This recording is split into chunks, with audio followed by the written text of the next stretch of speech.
नमस्कार सांग माने सकाळ सकाळ आज मूड हेनुଥିଲା ମୋର କିଛି କରିବାକୁ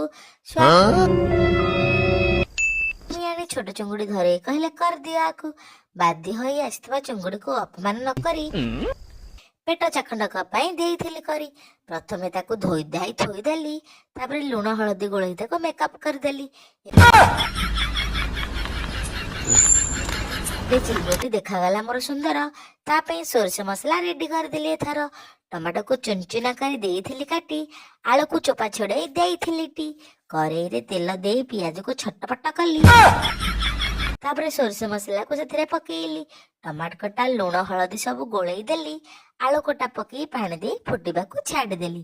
ଆଳୁ ଝୋଳ ଫୁଟିଲା ବେଳକୁ ଚୁଙ୍ଗୁଡି ଭଜା ପକେଇଦେଲି। ଧନିଆ ପତ୍ର ଟିକେ ପକେଇ ଖାଇବା ପାଇଁ ମୁଁ ବସି ପଡିଲି। ଚକାମାଡି ହୋଇ କଅଁଳିଆ ଖରାର ମଜା ନେଲି। ପଖାଳ ସହିତ ଚୁଙ୍ଗୁଡି ବେସର ଖାଇଲି।